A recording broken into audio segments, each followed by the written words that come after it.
Guys, are you ready to play the Spyro the Dragon and the Torch Ripto and the... welcome back! So, we're gonna start off with a bit of information. This is a life. You flame it or charge it and you'll get a life. Pretty simple. And there's another life. The game pretty much feeds them to you. Just showing that you can actually, yes, indeed charge them. And in this game, as a difference from the first game, when you charge, well, when you kill critters, you actually get butterflies that Sparks will try to eat, even if he's not hurt. And what that allows you is, it allows you to farm lives. Because right now I didn't eat any, alright? Let's see, I have 6 lives. So, I'm going to kill all 3 of these critters.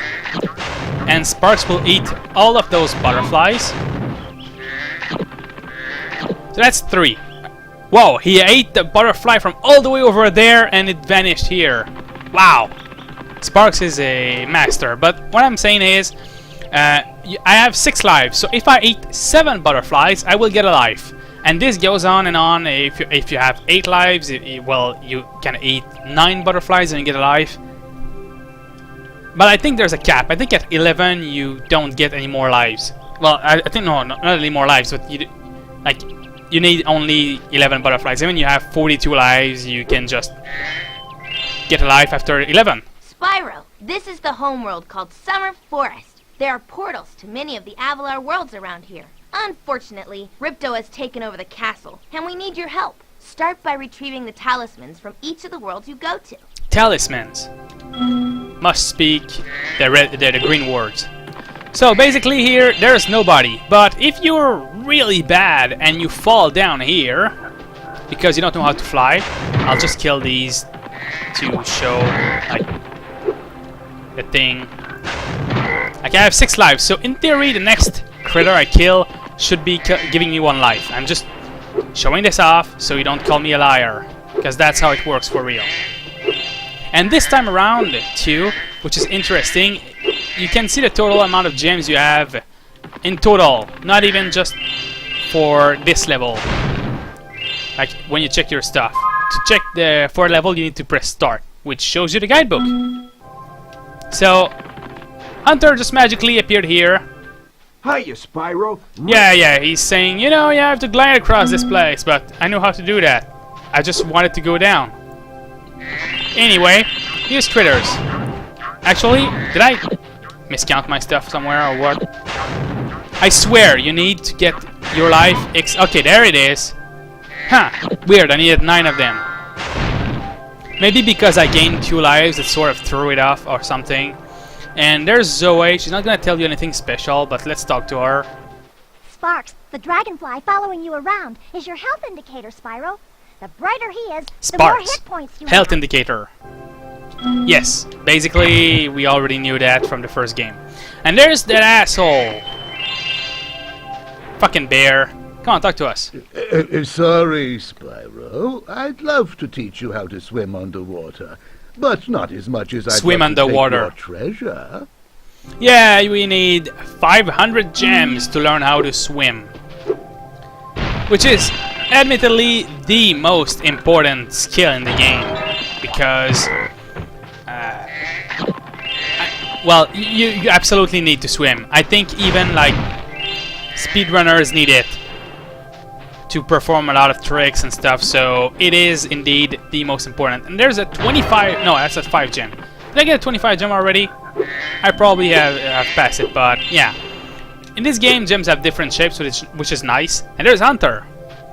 Hi, Spyro. You look like you're pretty agile. Let's try putting it to a test. See if you can get up this first step. Press X and hold it down to get more hang time. Hang time. Okay, not bad. Now to make this next jump, you'll have to glide. Press Glide. X to jump. Then press X again at the top of your jump to get the maximum glide distance. Press X to jump, then press X again, then to get the maximum glide distance. Ah, this guy. Nice job. Now try to do a hover. Hover. Press X to jump. Then press X Jump. again to glide. Glide. And when you reach the end of your glide, press triangle to hover. Hovering will give Hover. you extra height and distance. Height and distance. Oh, Hunter is the best character in this game. And you totally don't need hover in this one if you like do it pixel perfect. Very good. Very now for the good. hardest leap of all. You'll have to give this one everything you've got. Get Everything a walking you've start, got. jump, glide, and hover just before you get to the edge of the platform. Don't forget to press forward on the D-pad or analog stick when you hover. Yeah. Basically, I'm gonna do that like this. And not even need to hover. Wow, But I did it you're anyway. a pretty good athlete. A pretty If good I hadn't lost athlete. my running shoes, I'd take you on for real. For now, here's an orb for your collection. Yeah, look at that asshole. He kept the orb for himself. That's gonna happen a few times. Like, these guys are hoarding the orbs I need. Well, I actually don't know why we need them yet. But yeah, you can totally make that without flying. Just by running everywhere. Anyway, let's get some more gems here. And here we have Idle Springs, which is the second level. So I'm just gonna get these gems, and there we go, and not go into it. Why? I will explain why later. Instead, we're going to the third level, Colossus. So I will explain why later, probably in the next episode, why I'm not going into Idle Springs. It will become apparent. You'll agree with me. And in this game, every time we get into a new level, we get a nice little funny cutscene. So basically there's a Yeti, and these guys can levitate things by chanting, but they can't get rid of the Yeti. And the goat doesn't know what to do either. Alright, so we're gonna have to help them against the Yeti. First get these gems. A Yeti has been rampaging around our home, but we've managed to trap him by shutting all the doors. If you talk to the other brothers, they will open the gates and guide you to him. That's a little excessive, I'd say. Also, yes, the goats are actual enemies in this game. And if it's off-screen, it's not going to try to kill you. So you can actually use that as, like, a weapon of sorts by always having them off-screen. Like, you know, you saw how I ran between them like that. And yeah, that's teeth, and that's an idle face. Yeah, pretty cool. By concentrating, I should be able to open this door for you.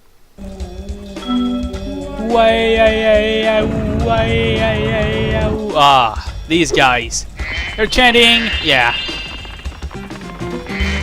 I will remember they're chanting forever. So we get more gem here, and we have some weird statues. And we have this guy who rolls. Because he's too big not to roll, I don't know. But he's easily defeated by flaming. Normally, if you go into this level, you don't get any tutorial about big enemies. Like you always do if you go into levels in order. But if you do Idle Spring seconds, you can. Who needs a key when you know how to chant like this? But I don't need like to be told anything about that. Enemies like those yaks are too big to be charged. Your flame attack should easily take care of large Flame enemies. attack. Alright, so I guess I was proven wrong then, because I never listened to what she has to say. Also, this guy's going to charge, but there's nothing, so he can't actually reach us. A classic. I always make him do that. I can do that all the time. I love this music, by the way. I don't know if it's the same guy. Each time you defeat an enemy, it will release a spirit particle. The spirit there we particle go. will Spirit activate particle. the power-up in that world. If a power-up is inactive, Power-up. you need to defeat more enemies. Yeah, basically I already explained that. Anyway, I was saying, I'm not sure if it's still the same guy who made the music in this game and the first game, but it's probably, and this music is just as good as the first games, of course. It really does capture the essence and the mood of each level. Let's get a life. by the end of this game, we should have like 1,000,000 lives. I don't plan on dying, of course. Hey, look what I can do! I'm not gonna look. I'm gonna go up here, because if you do it quick enough, you can get up here. And you don't see it there, but it's an idol down there that supports a statue and goes up like you can see it maybe here. Yeah, it's an idol. So this is the world of idols, pretty much, because the first one was Idol Springs, in which there are idols, and in this one where there are more idols. Remember Hunter's advice. You will glide farthest if you press the X button at the very top of your jump. Yeah, well, you know what? Screw gliding. Yep. Screw gliding. I am a rebel. Let's just charge these guys. I have a better charge, so you guys just get the fuck out. Oh, missed you. Okay, this is getting annoying now. Just die. Alright, so let's see now. More gems. And you cannot get enough spirit particles from defeating enemies before we get to here, which is where the Yeti is. Just because now we have 10 and we need 11. They made it like just in the right way. Even though I'm a vegetarian, I think you should kill that Yeti. He's pretty tough, though. In fact, I'm not so sure you're up to it. Ooh, in the subtitles it says torch that Yeti, but in the voice it actually says kill. Oh. Alright, let's go confront the Yeti. And there's a cutscene for boss time. It's a big guy, alright. Come on, come on. What? Oh, well, oh well. I thought the Yeti was tougher than that. I guess he was all bark. Anyway, I was just guarding our sacred talisman to make sure the Yeti didn't eat it. And Yetis eat talismans, right? Of course, your talisman is a golden idol. So, you know. I guess if the Yeti mistook the talisman for one of you. And actually, if you look, we have 11 spirit particles. So yes, the Yeti actually counted as a kill. That's also a nice touch. Let's go up here. Those make you jump up. There's not many of them in the game, admittedly. So that's kind of, you know, weird. And in this game, I think there is a lot more gem per level, because like it's always 500, 600, maybe 400. Like this one has 400, because I think there's less levels, but there's more gems. I don't remember exactly the actual count of everything. Let's go up here next. There's more gems to be had. Yeah, there's a lot of hidden out of the way areas, and you can easily miss like most of the things. And there's an evil spirit. Hey. Oh, well, see ya. Oh, thank goodness you scared that evil spirit away. But now it will hide in the statues. If you were to flame all 10 statues, I'm sure you would chase it away for good. Oh, well, alright then. 3 difficulty is not right. It's just because it's kind of hard to find all of them if you don't know where they are. But once you do, it's just a matter of time. So we just gotta flame all these statues here. And there's one over there, but before that, we have fireworks. Yeah. In this game, I don't think there's any chest with keys like the first game did. It's mostly going to be fireworks like this.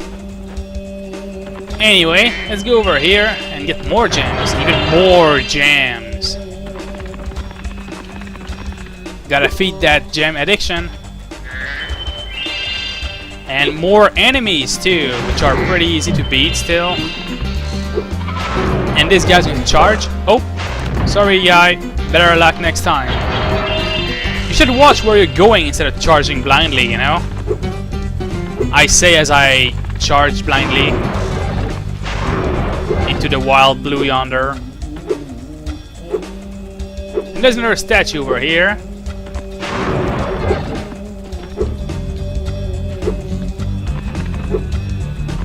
I used to play this game and I had like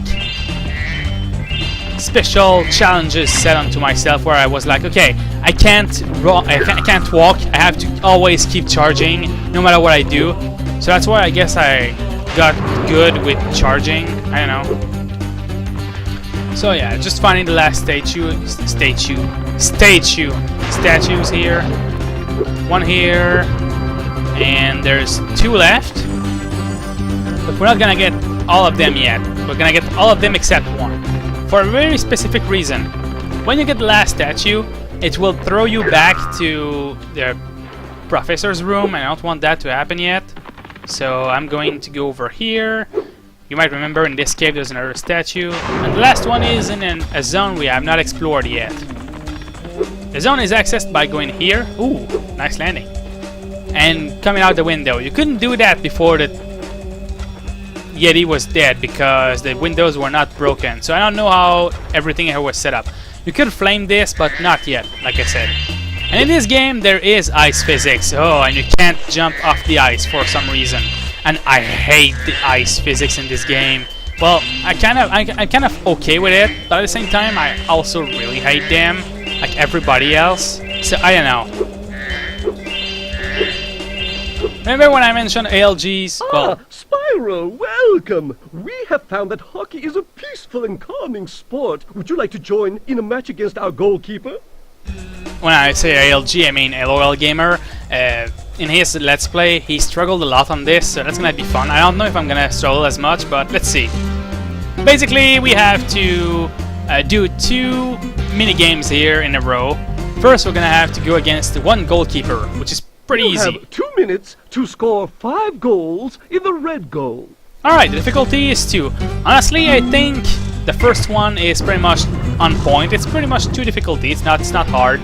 The second one, though, I think it's like if you know how this works, it's going to be super easy. If you don't know how it works, you will struggle endlessly on this.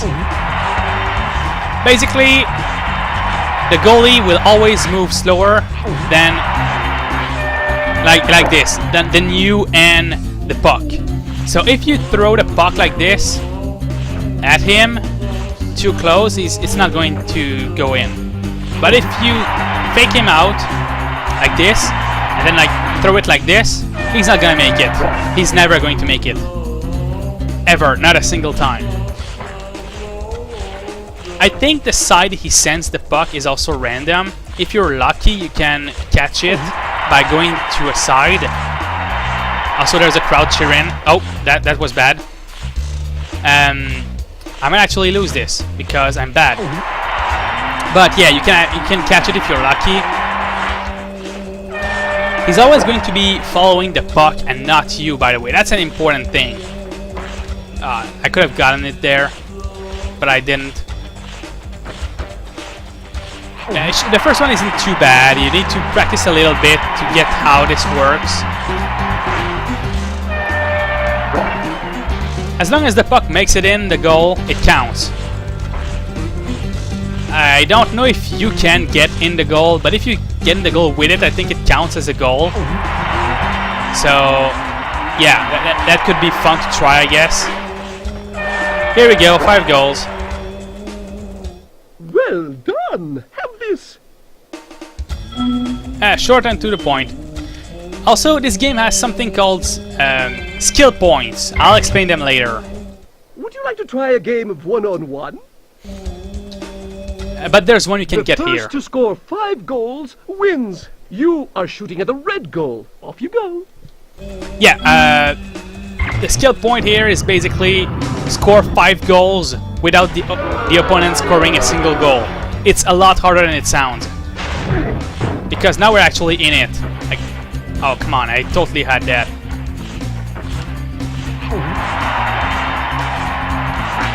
Damn it. Ah. Yeah, I got bad there. Okay. Normally you have to avoid the goalie and the player now. I'm trying to not let them score a goal. So, okay, you could have sent it next to me, no? Thank you. Ah, damn it, I just... Okay. Let's stop being bad and sucking. I said, let's stop being bad and sucking.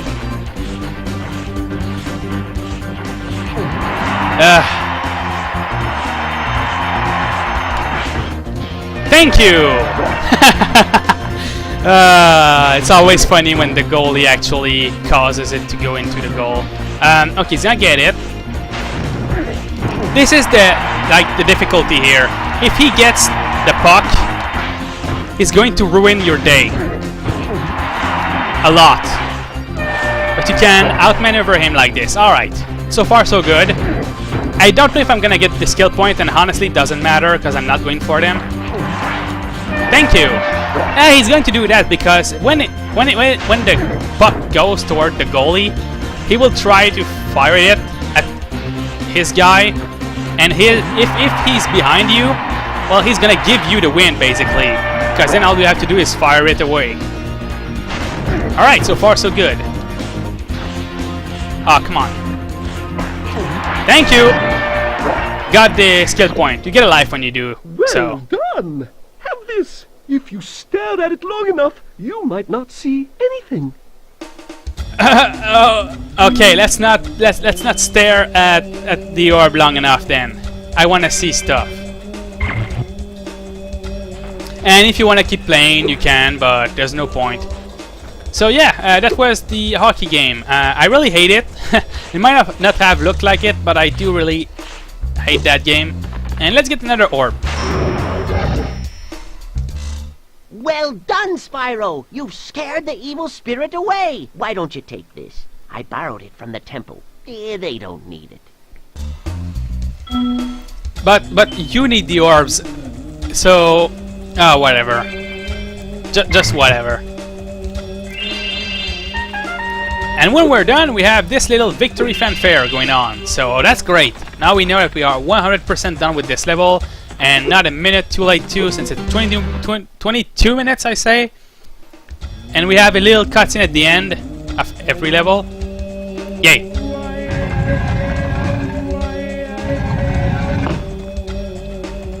So anyway, these episodes are mostly informational. No, don't do that. Well. Oh well. But yeah, these episodes, like the first episodes, are going to be mostly informational. Once all of this information about the changes between the two games and how this one works are done, well, of course I won't need to do that. So before we go, let's just go ahead and buy swim. Hello there, Spyro. Would you like to learn to swim underwater? I suppose I could teach you for a small fee? A small fee? It's 500 gems. That's way too high. Whatever. Great. Okay. When you jump in the water, you can use the D-pad to move around the surface. Use square to dive underwater. When you are underwater, use X to paddle, and square to charge. Charge. Alright. So basically, yeah, he explains us how to do that. So basically it works like this, and there we go. And you can swim slowly or swim at a reasonable speed. Yeah. And it's funny because Sparks is in a bubble, so he can keep flying around, which makes no sense at all, but whatever. So yes, next time we will be swimming. Until then.